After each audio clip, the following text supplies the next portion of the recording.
그때 무수사리가 대중 가운데서 욕중선 차이하사 이설 개헌하사되 이제 지금까지를 총정리해서 개성으로 이제 이야기합니다. 내가 기억해 보니 과거세 무량 무수급에 부처님 인중존도 부처님이고 부처님 인중존이 계셨는데 이름이 일월등명이시라 세존이 연설법하사 법을 연설하사 한량없는 중생과 무수억 보살을 제도하사 부처의 지혜에 들어가게 하시니 이게 중요한 것입니다. 부처의 지혜. 과연 이게 뭐냐? 결국은 이제 법화경도 지견이란 말도 쓰고 지혜란 말도 쓰는데 같은 뜻입니다. 불지혜 참 우리가 자나깨나 갖고 싶은 보물이 이거 아니겠습니까? 참 부처님이 깨달으신 그와 같은 지혜를 나도 가졌으면은 인생을 보는데 또 세상을 보는데 얼마나 속 시원하고 좋을까 하는 그런 생각을 해봅니다. 불미 출가 시에 부처님이 아직 출가하기 전에 요건 이제 최후 한 부처님 이야기이고 저 앞에는 이제 최초 일불이고 요건 이제 최후 부처님이라고 하진 않았지만은 내용이 그렇습니다. 최후 부처님이 아직 출가하기 전에 8왕자가 있었다. 대성이 출가한 것을 듣고 아버지가 출가한 것을 듣고 그랬죠. 앞에서는 또한 따라서 범행을 닦았으며 그때 부처님이 대성을 설하시니 이름이 무량이경이었다. 여러 대중 가운데서 널리 위하여 널리 분별하시니라. 부처님이 이 경을 설에 마치시고 곧 법자 위에서 가부좌를 맺고 삼매 드시니 이름이 무량이처 삼매였었다. 이제 다시 이제 거론합니다. 지난 시간에 참석 못하셔도 여기 이제 그대로 이제 반복이 되고 있어요. 그랬는데 하늘에서는 만다라화가 꽃비를 내리고 하늘에서는 이제 북이 저절로 울리고 천신과 용과 귀신들이 인중존 부처님께 공양하며 일체 모든 불토가 즉시에 크게 진동했다. 그리고 부처님은 미간에서 광명을 놓아서 여러 가지 희귀한 일을 나타내시며 이 광명이 동쪽으로 18,000국 불토를 비추사 불토 이렇게 하는데 꼭 부처님 국토라고 볼 필요가 없죠. 그냥 세계 이렇게 봐도 좋습니다. 그냥 국토, 불토 이렇게 국토 또는 세계 이렇게 봐도 상관없습니다. 경전에서는 늘 이제 세계라고 하기보다는 불토라는 말을 잘 써서 그렇죠. 그리고 일체 중생의 생사업보처를 보이시니 어떤 이는 여러 불국토에서 여러 가지 보배로서 장엄했으되 유리와 파리색이라 이는 부처님 광명이 비침을 말미암은 것이며 또 여러 천인들을 이제 천인들과 그리고 용신 야차대중과 건달바 긴나라가 그 부처님께 공양하는 것을 다 본다 이 말이요. 보며 우견 또 여러 열에는 자연성 불도 여러 열에는 저절로 불도를 이루사 색신이 금산과 같으며 단음하기를 심히 아주 미묘하더라. 깨끗하기가 유리 가운데서 진금상을 안에서 나타내고 있는 것과 같으며 세존이 대중 가운데서 아주 깊은 법의 도리를 부연해서 설명하시는데 낱낱 부처님 국토에서 성문 대중이 무수하거든 부처님의 광명 비치는 바를 인해 가지고서 다 저 대중들을 보았느니라. 혹 어떤 여러 비구들은 살림 가운데 있어서 정진하고 계를 청정하게 가지는 것이 마치 밝은 구슬을 보호하듯이 한다. 또 보니 어떤 보살들은 보시를 행하고 인욕을 행하되 그 수가 강의 모래수와 같은 것은 이것은 다 부처님이 광명을 비친 것을 말미암아서 여기서 다 바로 눈앞에서 보듯이 그렇게 볼 수 있었다 하는 그런 이야기입니다. 또 광명을 통해서 또 보는데 여러 보살들은 깊이 여러 선정에 들어가서 내 몸과 마음은 고요해서 동하지 아니하고, 그래서 그걸로서 무상도를 구하는 거예요. 최상의 도를 구하며, 또 보니 어떤 여러 보살들은 법의 정멸한 모습을 알아가지고서는 각각 여러 그 국토에서 설법 구 불도하며 법을 설해서 불도를 구하며, 그 이제 무상도, 불도, 뭐 표현이 달라서 그렇지 다 앞에서 말한 부처님의 지혜, 그거라고 이제 보면 되죠. 그때 사부대중은 이를 등명불의 큰 신통 나타내심을 보고 그 마음이 크게 환희해가지고 각각 스스로 묻되 이게 무슨 인연인가 라고 하더니 천인, 소봉전인 천인들이 다 봉전하는 바 마침 삼묘로부터 일어나서 묘강보살을 찬탄하되 그대는 새가 아니라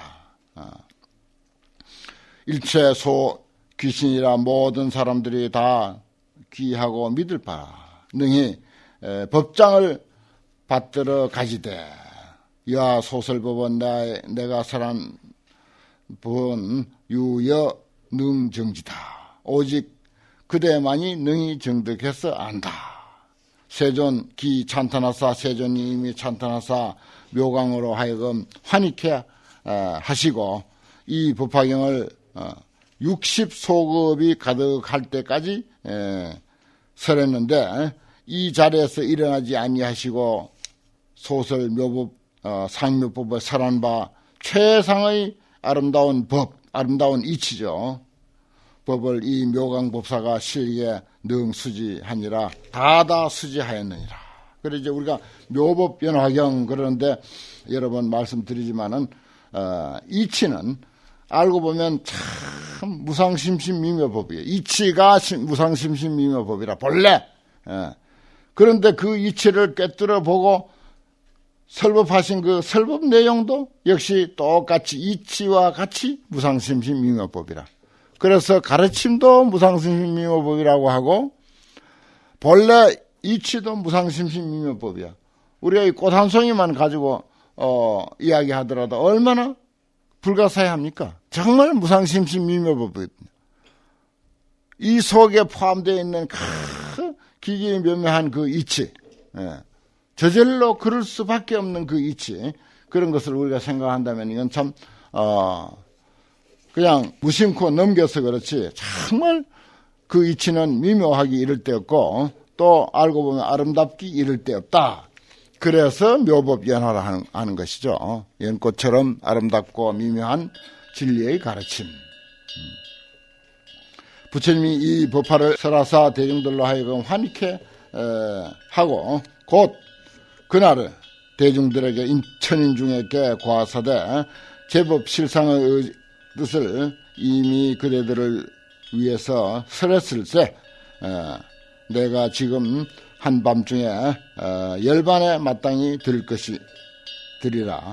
그대들은 일심으로 정진해서 마땅히 방위를 떠나라. 방위를 하지 말라. 이게 이제 부처님이 이제 제자들에게 그런 말 남긴 게 도체에서 나오죠. 율무이라든지 뭐 유교경, 특히 유교경 같은 데 보면 방위를 하는 것을 아주 금했습니다. 부지런해야 돼요. 그 게으름 피우고 하면은 그 한정된 우리 인생 그냥 막 그냥 낭비해버리는 것이거든요. 그래서 부처님은 그걸 제일 안타까워했습니다. 정말 우리가 출가해가지고 가장 큰 혜택이 많은 시간을 가지고 있다는 거. 세상 사람들은 그 생업에 열중하느라고 시간이 없거든요. 근데 우리는 24시간 통째로 내 시간이야. 그러니까 그 시간을 유효적절하게 잘 활용을 하면은 엄청난 공부를 할 수가 있게 되어 있습니다. 그러니 부처님이 당리어 방일, 마땅히 방위를 떠나라. 절대 방위를 하지 말고 부지런히 공부하라. 이렇게 이제 이야기를 했다는 것입니다. 유교경에 아주 누차에 나오죠. 재불은 심난친이라 정말 깨달은 사람 만나기는 참으로 어려운 것이다. 우리가 그래서 이제 맹구우목이라 그러죠. 뭐 인생 난대교 불법 남봉이라 뭐 우리 흔히 그냥 식은 죽 먹듯이 쓰는 말. 억겁시 이루라. 억겁 동안에 한 번 만난다. 세존 제자 등이 세존의 여러 제자들이 부처님이 열반에 든다는 소리를 듣고는 각각 비뇌를 품어 아주 슬퍼하고 근심하고 그냥 괴로워. 넷자는 괴로워한다는 거죠. 괴로워하는 그런 마음을 품으며 불멸 일하속고 부처님이 열반이 어찌 이렇게 빠른가. 그래서 이제 열반경에 어찌하여 한 급도 채우지 못하시는 거 우리에게 반급만 설법하시고 이렇게 가시는가. 이런 말이 있게 된 거죠. 성주 법지왕이 성인의 주인이요 법 가운데 왕이 아니 무량중 하사대 한량없는 대중들을 아니하사대 아약 멸도시에 내가 만약 멸도할 때 그대들은 근심하거나 두려워하지 말지니라. 덕장보살이 무루실상에서 심히 득통달이라 마음이 이미 통달했다. 그래서 그분 덕장보살 저 앞에 금방 이제 우리가 수기하는 이야기가 있었죠. 이 사람이 이제 그 대신할 것이니까 기차당 작불하리니 다음에 부처를 이룰 것이니 호할 정신이라 하리라. 역도 무량중 하리라. 또한 한량없는 중생들을 제도할 것이다. 불차야 멸도 하사대 부처님이 그날 밤 멸도 열반에 드시되 여 신진 화멸이라. 마치 나무가 다 타고 불기운마저 싸늘하게 식어버린 것과 같다. 열반이란 낱말을 이렇게 해석하죠. 열반 사전적인 그 해석이 신진 화멸입니다. 나무를 태울 때 나무가 다 타고 불마저 싸늘하게 식은 상태. 분포 제사리하여 여러 사리들을 이제 나눠서 한량없는 탑을 세우며 비구니가 그 숫자가 한강의 모래수와 같더라. 다시 더 이제 배가 정진해가지고서 무상도를 구하니라. 이 묘강보살이 불법장을 봉지해서 80소급 가운데서 법화경을 널리 선포하시거늘 여덟 왕자는 묘강의 개화한 바로 묘강보살이 가르쳤다 이 말이야. 가르친 바로서 무상도에 아주 견고해져서 무수부를 마땅히 칭견하고 모든 부처님을 공양하고 나서 수순해서 대도를 행해서 상속득 성불하사 팔왕자가 상속해서 성불한다 이거예요. 차례차례로 성불해서 점차로 수기하시며 최후 천중천은 호활 연등불이라 그랬어요. 요 이제 연등불 할 때도 그랄 연자를 써놓고 내 이제 연등불 우리가 하는데 요건 이제 통용이죠. 불화변 있는 거하고 통용입니다. 그래서 상관없어요. 제선지 도사로서 여러 신선 가운데서 도사로서 한량없는 중생을 제도하시니라. 이 묘강법사가 시우 한 제자하니 그때 한 제자가 있었어. 제자가 있었는데 심상회태함을 이제 마음에 항상 품고 탐착하고 명리를 탐착했으며 명리를 구해서 실현할 줄 몰라. 끊임없이 명성과 이익만을 쫓아다닌다 이거예요.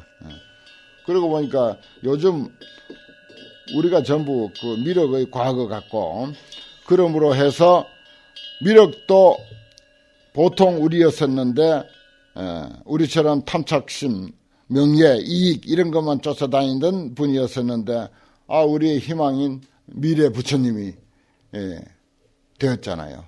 미륵보살. 그래서 미륵보살만 부르는 요즘 그런 그 스님들을 잘 못 보겠는데 옛날 우리 어릴 때는 미륵불을 부르는 그런 그 노장 스님들을 많이 봤어. 미륵불이 하생했을 때 그때 같이 태어나가지고 그 부처님에게 바로 그 직접 가르침을 듣고자 하는 그런 그 꿈을 가지고 그렇게 이제 미륵불을 부르는 이들을 많이 봤어요. 그 참 이 미륵불이 정말 우리에게 어떤 마음을 편안하게 주고 위로가 되고 또 희망이 되고 참 그렇습니다. 우리 그냥 미륵불이 아니에요. 미륵불이 이런 분 아닙니까? 우리하고 똑같은 지금 현재 우리하고 똑같은 분이었어. 그런데 오늘날 그 훌륭한 미륵불이 됐다. 얼마나 우리는 위안이 됩니까? 또 용기를 갖게 되고 희망을 갖게 되고. 이 사람 봐요. 다유족성가요. 아주 명성 높은 저기 장관이나 무슨 족성가라고 하는 것은 말하자면 명성이 높은 사람들 집에 출입하기 좋아하고. 기사소섭성. 자기가 외웠던 거 어쩌다 경전 좀 외우고 연불 좀 외운 거 다 까먹어 버리지. 그런 데는 쫓아다니고 명성이나 좋아하고 이익 좋아하면 그게 남아 있을 리가 있나? 앉아서 그것만 전문으로 해도 될까 말까 한 게 공부인데 패망불통이요. 다 패망해가지고는 다 잊어버려가지고는 통달하지를 못했을세. 이러한 인연으로 이러면서 구명이라 했다. 그러면서도 한편으로 또한 여러 가지 선업을 행해가지고서 한량없는 부처님을 칭견해서 그래서 여러 부처님께 공양해서 큰 도를 수순해서 행했으며 육바라밀을 갖추었을때 그래서 지금 석사자를 뵙고 부처님이죠. 뵙고 그 후 마땅히 부처를 지으리니 호할 미륵이라. 여기는 이제 미륵불이 될 것이다. 이런 말까지 여기 분명히 이제 나타나죠. 이런 것들도 이제 미륵경이 또 이런데 근거를 해서 이제 생긴 것이기도 하고, 어느 게 먼저인지는 모르겠으나, 이런 이야기가 이제 여러 경전에 등장을 합니다. 여러 중생들을 널리 제도하되 그 수가 한량이 없으리라. 피불멸도 후에 그 부처님이 멸도한 후에 해태했던 사람이 게을렀던 사람이 바로 그대요. 또 묘강법사라고 하는 것은 아적시신이라 그때 이제 모든 사람을 가르쳤던 그 많은 부처의 스승 노릇을 했던 묘강보살은 바로 내다 이 말이야. 악연 등명불, 일월 등명불입니다. 내가 등명불의 본광서 여찰세, 본래 그 광명의 상서가 이와 같은 것을 보았을세. 이식지 금불이 이로써 지금 부처님이 법화경 설하고자 하는 것을 분명히 알 수가 있다. 그 말이죠. 이게 이제 진리는 동도다. 진리는 고금에 동일하다. 이런 뜻입니다. 그런 것을 암시하는 거예요. 이게 사실은. 과거 일월 등명 부처님이 정말 진리의 가르침인 묘법연화경을 설했다라고 하는 것은 오늘날 서가모니 부처님이 설하신 그것이 정말 이게 어떻게 보면 청천벽력 같은 소리인데 정말 파격적인, 그 당시 불교에서는 이건 정말 놀랄만한, 그래서 이것을 그 당시 불교 입장에서 우리가 생각해보면 대성불교 운동의 선언서다 이렇게 표현을 하거든요. 대성불교 운동의 선언서에 이 법화경을 들고 바로 대성불교 운동을 펼친 거죠. 혁명서야 이게 바로. 그런데 이것이 이제 틀렸다라고 부정하는 사람이 너무 많거든요. 그 당시. 그래서 이것은 근거가 있는 것이고 과거 부처님도 이렇게 했고 오늘 부처님이 이렇게 한 것은 옛날 부처님과 너무 잘 맞아떨어진다. 그렇기 때문에 이것을 부정할 수 없는 만고 불변의 진리다. 이렇게 이제 증명하는 것입니다. 저 뒤에 가면 광전품에 가면 이제 오불장이 나오는데 과거 부처님이 그렇고 현재 부처님이 그렇고 미래 부처님이 그렇고 서가모니 부처님이 그렇고 그리고 모든 부처님이 그렇다. 이렇게 해서 5 부처님을 등장시켜요. 그게 이제 오불장이라고 하는 이야기인데 여기는 이제 일월 등명불과 서가모니 부처님 요건 이제 동일하다. 이렇게 이제 살짝 언급을 해놓고 뒤에 가서는 이제 5 부처님도 역시 동일하다. 이렇게까지 이제 그게 발전을 합니다. 다음 품에 가면 확 발전을 해버려요. 요 법화경이 구성된 어떤 치밀성, 구성의 치밀성을 우리가 제대로 파악하지 못해서 그렇지, 좀 이제 심사숙고하면서 이런 것을 살펴보면은 아주 기가 막힙니다. 여기 과거 일월 등명 부처님하고 딱 같은 진리를 설했다 해놓고는 뒤에 가면 바로 아니야. 5 부처님도 역시 같은 이야기를 해. 그러므로 진리는 같은 것이야. 그러니 이유 달지 마라 이거야. 법화경에 대해서 이유 달지 마라. 그래 딱 못 박는 거예요. 그래서 이 진리라고 하는 것과 우리 비진리라고 하는 것, 이걸 이제 우리가 생각할 때, 저는 이제 그렇게 이제, 생각을 합니다. 지금 부처님 당시 때부터 이 시대 우리가 살아오기까지 경전상에 표현된 것이 얼마나 우리가 실천하기 어려운 게 많습니까? 무용지물이 된 게 너무 많다고요. 무용지물이 된 게. 특히 계율 문제 더욱더 그런 거예요. 정신은 뭐 틀림없는 것이지만은 그 지엽적인 그 형식을 가지고 이야기하기를 하면 무용지물 된 게 너무 많아. 그러면 이게 그런 말도 부처님 말씀이니까 진리라야 되지 않느냐. 예를 들어서 탁발을 해왔는데 한마디의 그림자가 넘어가면은 못 먹는다 이거예요. 정오가 넘었으니까. 손가락 한마디의 그림자가 넘어가면 못 먹는다. 이렇게 이제 정해놨으면은, 그럼 탁발해서 돌아올 때 시간이 넘을 수도 있고, 그런데 그 실컷 탁발해 와가지고 그거 못 먹고 버리나, 어쩌나. 버리면 또 죄가 아닌가? 그걸 가지고 얼마나 많이 시비를 했는지 몰라. 그거 지키려고 버려야 된다는 거야. 내가 보기에는 버리는 게 더 죄지. 오후에 먹지 말라고 했는데 먹는 것보다는 버리는 게 더 죄야, 사실은. 그럼에도 그걸 버려야 된다고 주장하는 그런 그 사람들도 많은 거야. 예를 들어서 소금도 얻어올 수가 있다고, 소금. 그러면 이제 남겨놓지 마라. 음식을 이제 쌓아두지 마라. 그렇게 하면은. 소금은 남겨둬도 쌓아둬도 그거 변하지도 않는 건데, 그것쯤이 쌓아두면 어떻냐, 이거야. 조금 발전된 생각을 하는 사람은 그랬어.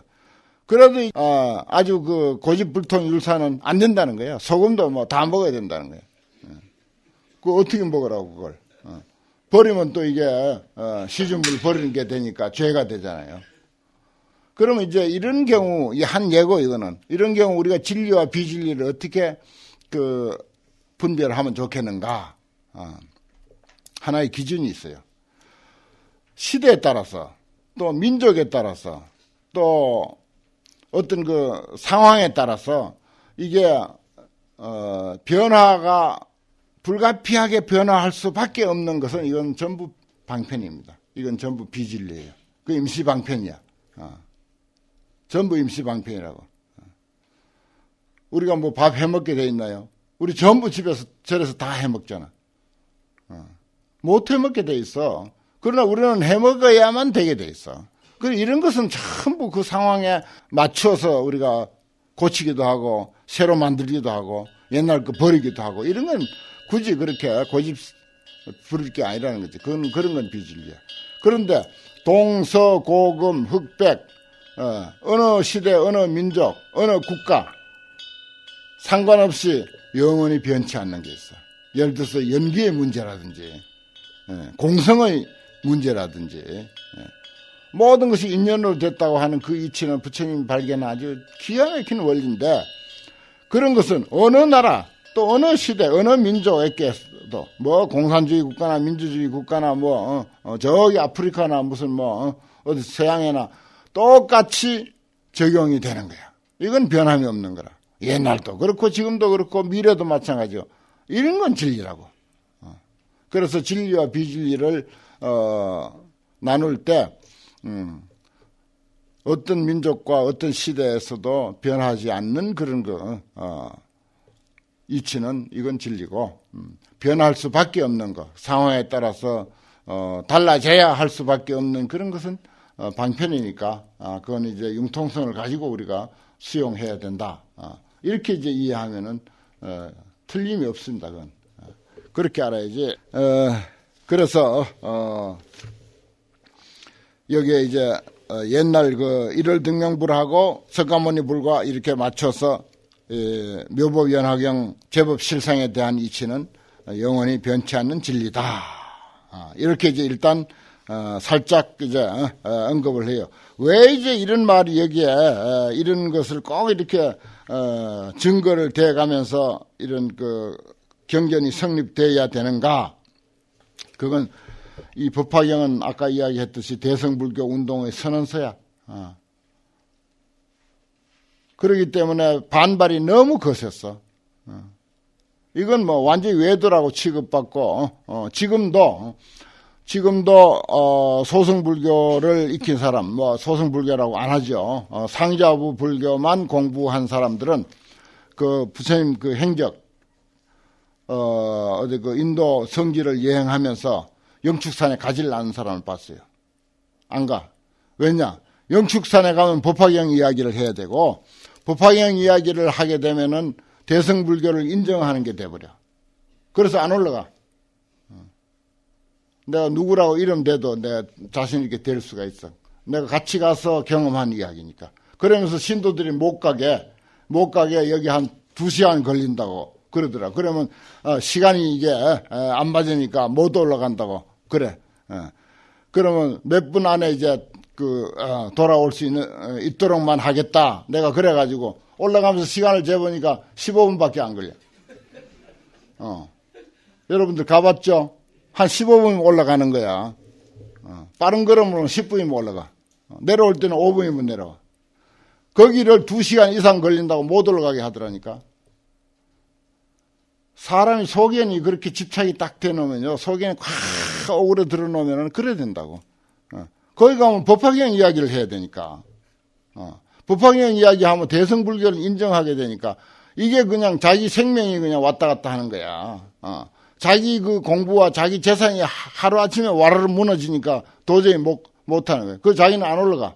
안 올라가고 내가 이제, 올라가면서 시간을 재보니까, 15분밖에 안 걸리더라고. 그리고 실컷 참배하고 내려와도 3, 40분이면 끝나. 그렇게 거짓말을 하면서, 그건 거짓말은 무슨 죄가 안 되는지 어쩐지 난 모르겠어 하여튼. 그러면서 그 대승불교를 언급하기를 그렇게도 싫어해. 법화경 언급하기를 그렇게 해서 싫어한다고. 그러니 그런 상황에서 지금도 그런데 옛날 그런 그 고집불통 아주 미개한 시대 그 상황에서 이런 정말 이게 툭 터진 이런 법화경 같은 것을 세상에 내놨을 때 얼마나 반발이 심했고 모함이 심했고 그렇게 했어요. 여기 이제 그런 표현이 뒤에 넘어가면 나와요. 사이사이에 그런 얘기가 많아.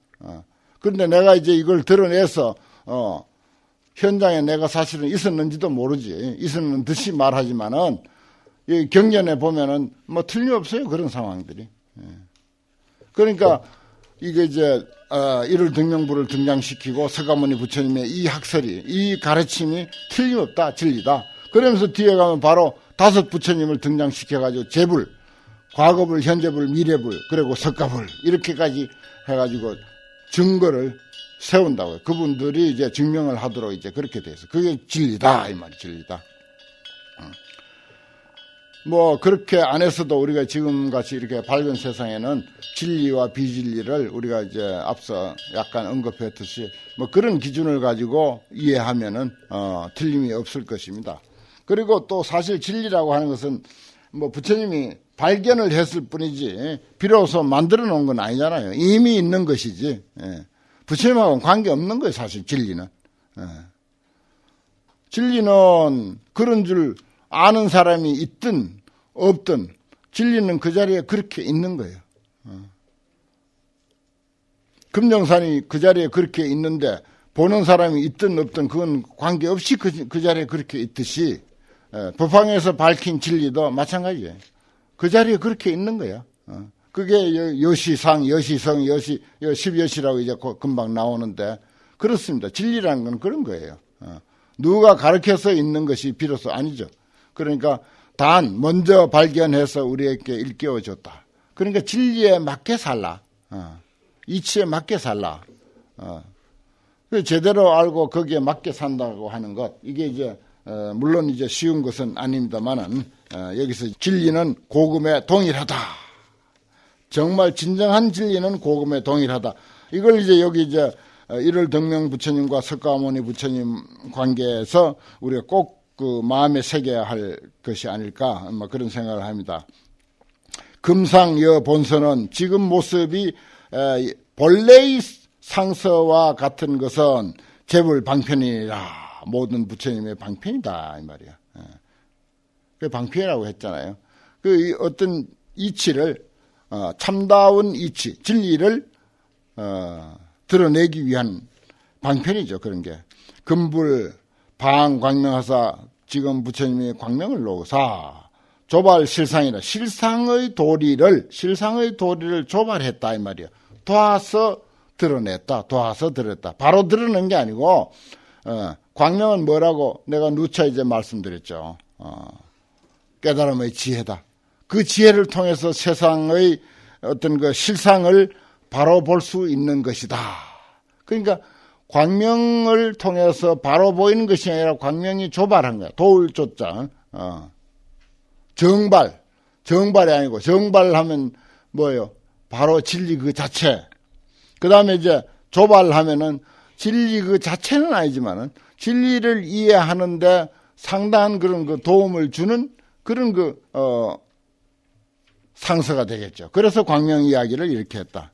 여기 참 제대로 밝혔네요. 이런 것을 우리가 좀 깊이 이제 생각하면은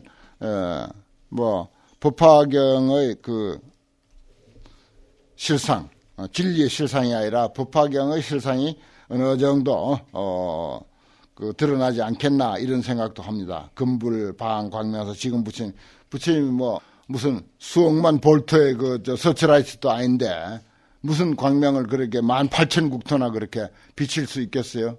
예.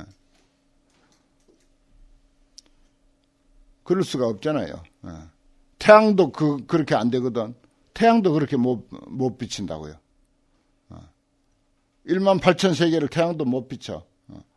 그런데 부처님 광명이 18,000국토를 비쳤다. 이게 말하자면 실상의 도리를 조발한 거야. 도와서 비춰서 바래졌다. 이해하도록 뭔가 이런 이야기를 통해서 실상의 도리를 좀 이해하도록 한다. 그러니까 광명에 대해서 아주 깊고 널리 좀 깊이 심사숙고해서 또 다각도로 우리가 분석해보고 이해하고 또 설명해봄으로 해서 다 드러나는 거예요. 광명 하나만. 우리가 부처님 앞에 인등을 켜거나 촛불을 켜거나 등을 밝히거나 하는 게 전부 그거지 딴 겁니까? 바로 그거예요. 그 빛을 말하는 거야. 빛이 불교라고. 불교를 조발하는 거야. 빛을 통해서. 초파일에 등을 켜는 것을 통해서 정말 진리를 이해시키는데 하나의 도움이 되는 거죠. 조그마한 그런 그 조건이 돼. 그런 조건을 통해서 이해하는 그런 아주 길이 열리니까 중요한 거예요. 많이 켜야 돼, 사실. 이런 이치를 알면 등을 많이 켜야 돼. 그리고 하나하나에게 그런 이치를 이해시켜주고. 요 구절이 아주 참 중요하지 않습니까? 죄인금 단계하고 여러 사람들은 지금 마땅히 알고 일심으로 합장해서 가질지어다. 부처님은 마땅히 법의 비를 쏟아 부어서 구도자들을 충족시킬 것이다. 여러 삼성을 구하는 사람들이 야유 이해자면 만약에 의심스럽거나 뉘우침이 있는 사람이면 불당 위 단제하고 부처님은 마땅히 그들에게 의심을 끊어주고 또 제거해준다. 제거하고 끊어줄 것이다. 그래서 영진무유여하리라. 그 의심이 전혀 남아있지 않도록 그렇게 부처님은 분명히 밝혀줄 것이다. 이렇게 해서 이제 그야말로 서론격인 서품이 이제 끝나고 다음 품이 이제 본론으로 이제 들어가는 것입니다. 비로소 이제 법화경이 이제 시작이 된다. 이렇게 이제 볼 수가 있습니다. 잠깐 쉬었다죠.